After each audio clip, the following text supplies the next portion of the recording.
Welcome to the Good Reading Podcast, proudly sponsored by Book People Gift Cards. A Book People gift card is the perfect gift for readers of all ages. Simply order your gift card online at bookpeoplegiftcards.org.au. Redeem at any one of over 500 bookshops across Australia. Visit bookpeoplegiftcards.org.au. Ben Miller is an actor, director and comedian best known for the Johnny English and Paddington films and the BBC's Death in Paradise and Bridgerton television series. Ben is also a creator of magical illustrated stories, including The Boy Who Made the World Disappear, The Night We Got Stuck in a Story, and the Christmas Elf series. Ben Miller, welcome to the Good Reading Podcast. Thank you so much. Oh! That's a great intro. The Big Bad Wolf, he's a classic character. Not really the diary writing type, I would have thought. Why has he suddenly taken up this new activity? Yes, the Big Bad Wolf seems to keep a journal on him at all times in this story. He's had a really tough winter. He's not really had much to eat at all. He's feeling a little undernourished. He's looking forward to spring. He can see the leaves budding on the trees. You know, the primrose is growing in the hedgerows. And he's very excited that he now might have something to eat. So, yeah, when we join him, he's journaling basically about how hungry he is and how much he's looking forward to perhaps an Easter bunny or a spring chicken. You've given the Big Bad Wolf a name, Laurence. Now, that's a nice enough name, but can a Big Bad Wolf ever actually be nice? Well, I think Laurence appears to be a big bad wolf on the surface, and then as we read his diary, we really get into the exciting adventures that he goes on. We start to learn that maybe he's not as big and bad as he makes himself out to be. In fact, one of the twists in the story is that it turns out he was kicked out of the pack, the wolf pack, for being a bit of a wimp. So Laurence is maybe not all that he seems. Laurence might be on a journey, perhaps a journey of personal growth. Well, yes, he's on a journey of personal growth. As far as he's concerned, he's on a journey to get something to eat. So what he does do is he spies a little girl with a little red cape who decides to make quite a tasty snack. Laurence also admits to being a bit out of shape. You've said he's had a bad winter, but what does that mean for his general demeanour? Well, he's quite a fan of himself, Laurence. I mean, he's quite a sort of self-admiring wolf. But I think even he'd have to admit he's not quite in peak physical conditions. So one of the things that we get in the book is every day that he writes his diary, we see how his exercises were going. And I have to say, I can't help when I read it thinking of Russell Crowe, who often posts on his social media how many bench presses he's done and, you know, how many pounds of weights he's lifted. Laurence isn't quite so impressive. So on some days he only sort of manages one pull-up or half a press-up. So he's got some way to go in terms of his physical fitness. Yeah, his physical fitness really seems to be heading in the wrong direction. He's very ambitious at first, but things, like I said, they're going backwards. They are. Well, you see, he's not got anything to eat. He's starving hungry. So the longer it goes on, the less energy he's got, because food, of course, gives you energy.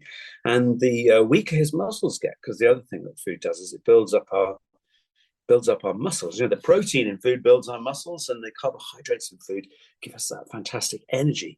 And of course, he's not getting any of those things. And so he's getting scrawnier. His tail's not as bushy. His eyebrows are not quite as luxurious as they are at the start of the story. And he starts to get more and more desperate because he really needs something to eat. Now, most wolves are part of a pack, but Laurence, the Big Bad Wolf, is a lone wolf. How did he come to be a lone wolf? Well, one of the things we learn from Laurence's diary is he didn't become a lone wolf out of choice. The other wolves thought he was a bit of a wimp. And the way wolf packs work, so usually there's what they call the alpha, male and female. They're the mother and father. So they're Laurence's mother and father. And his father's a bit of a scary, domineering figure.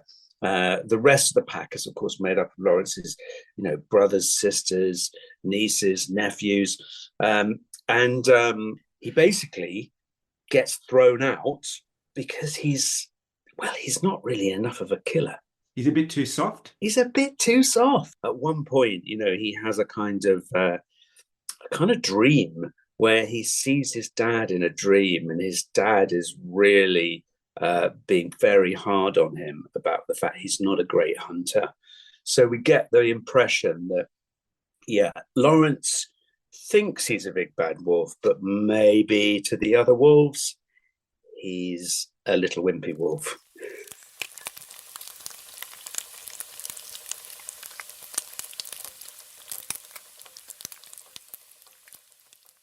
One thing he's looking forward to is the spring barbecue. Now, what is the spring barbecue? And I kind of thought, well, maybe a lone wolf might be able to rustle up a meal for himself.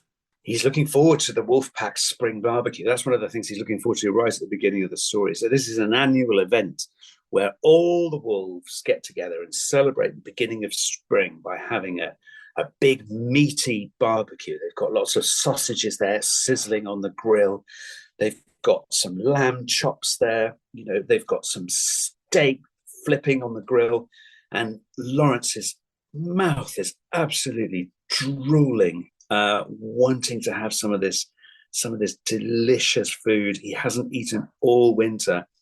But unfortunately, the wolf pack don't really want him around, and they ask him to leave. They really give him the cold shoulder, don't they? All the alpha wolves look down on him a little bit, we realize, and we start to feel a bit sorry for Laurence, actually. There is one ray of sunshine in that little bit of the story, which is that there is a little scruffy wolf that the other wolves called Squirt, and he offers Laurence some food, but it's not the kind of food Laurence is hoping for, because it's a pie with vegetables in. Ugh. He even manages to offend Squirt. He does, yeah. He's not really very kind to Squirt. In fact, he is really mean to Squirt in front of the other wolves to try and get the other wolves on his side. So, Laurence has got some learning to do as far as friendship is concerned at the start of the story. And Little Red Riding Hood, or Little Red, as you call her, she's, of course, part of the story. She still visits her grandma, but she seems a little more streetwise than the one I remember. How did she come to be so streetwise? She's a very different kettle of fish to the Little Red Riding Hood in the original story. She is so smart, and she's way ahead of Laurence at every turn.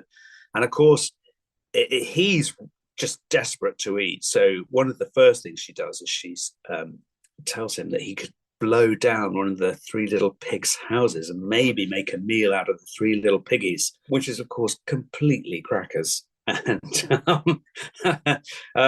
Laurence tries to blow the house down, but partly because he's had nothing to eat and he's very, very weak, but also because you can't just blow a house down.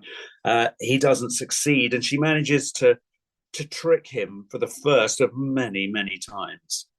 Little Red, of course, does excellent withering looks, and I guess Laurence experiences a few of those. But as a kind gesture, she actually offers Big Bad Wolf Laurence a pie, but not quite the kind of pie Laurence might enjoy. No, again, Laurence is offered a vegetable pie instead of eating meat. And Laurence, well, he's already turned it down from Squirt. In fact, it turns out this pie has been made by Squirt, because Squirt is the chef of the Fairytale Woods where our story is set. So, Laurence again sort of turns his nose up at the vegetarian pie, but he's not quite so sure as he was the first time, because he's getting more hungry. I found this quite amusing. The Big Bad Wolf is the only wolf I've ever known to get spooked in the woods. Yeah, well, this is another way that Little Red tricks Laurence. So he's desperate to find out where Little Red's grandmother's cottage is, because, of course, he thinks he might be able to dress up as grandma and kind of trick Little Red.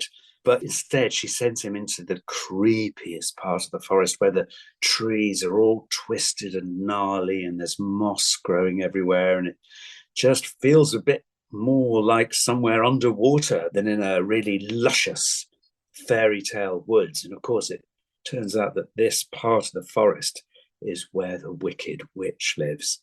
And she ends up sending Laurence to the Wicked Witch's house. He does eventually meet Grandma, but she's not quite what he expected. What kind of grandma is Grandma? She's very no nonsense. She's very kind, but she's very straight talking. Little Red Riding Hood's grandma, and she doesn't really give Laurence much rope. I started to feel sorry for Laurence, the big bad wolf. He's really not that bad, but things just don't seem to be going his way. I know this is one of the reasons I wanted to write the story, because I think it's very interesting to tell these famous stories from the point of view of the baddie. Because sometimes when I know this from being an actor, sometimes when you play a baddie, you realize that the baddie seems bad on the outside, but on the inside, they've got their own good reasons for doing what they're doing.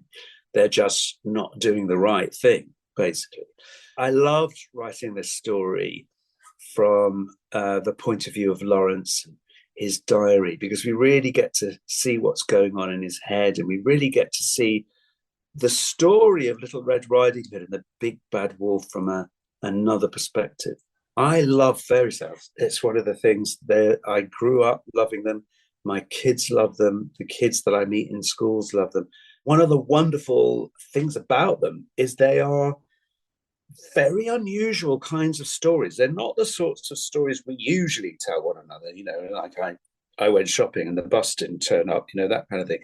They've got talking animals, they've got witches, they've got magic spells, they've got creepy fairy tale forests. They're super, super interesting stories where really fascinating things happen. And I think when we hear fairy stories, first of all, we're very excited and interested to know how the story turns out.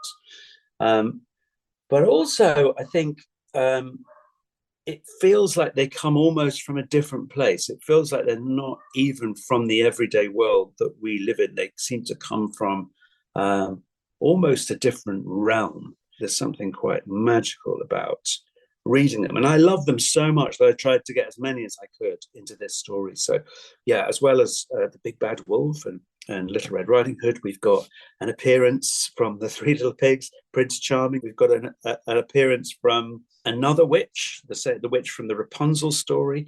We've got the Hansel and Gretel witch. Oh, and we've got a troll. Yes, we've got a troll. He's my favorite character. Yes, a troll who lives under the bridge, and the bridge, of course, that goes between the village and the fairy tale woods, which all the characters have to keep going across. Every time they go across, he wants some money, basically, for crossing his bridge. And Laurence has never got any. Ben, you've written a number of graphic novels, especially magical ones, but film and television projects like Paddington and Bridgerton are also a big part of what you do. I put it to you, Ben Miller, that you just like storytelling. Yes, thank you for saying that. Often I get asked why I do so many different things. And I think, well, first of all, it's only two different things. I act and I write books, but they're also the same thing because they're about telling stories. And I've always loved children's stories ever since I was a child. I've always kept reading children's stories all my life because I think there's something in children's stories you don't find in stories for grown-ups. But I've always loved storytelling for kids, and I've always done children's films. And as soon as I had kids of my own, I started writing stories for them. That's really how this started for me. Was I wrote a story for my oldest son, Jackson, where he was the main character in the story. That's called The Night I Met Father Christmas. And then I wrote a story for my middle son, Harrison, called The Boy Who Made the World Disappear. And then a story for my daughter, Lana, called The Day I Fell into a Fairy Tale. And then I've kept on writing stories, sometimes with my kids as the main character, sometimes just listening to what's going on in their lives and taking inspiration from the things that are happening to them to create a story.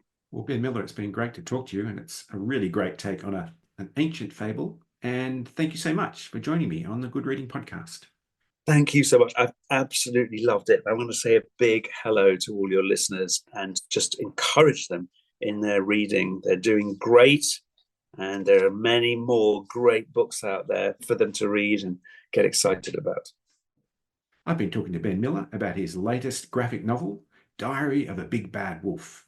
It's published by Simon & Schuster, and you can find it at goodreadingmagazine.com.au. My name's Greg Dobbs, and thanks for listening. This Good Reading podcast was brought to you by Book People gift cards. Share the joy of reading with a Book People gift card. To find out more, visit bookpeoplegiftcards.org.au.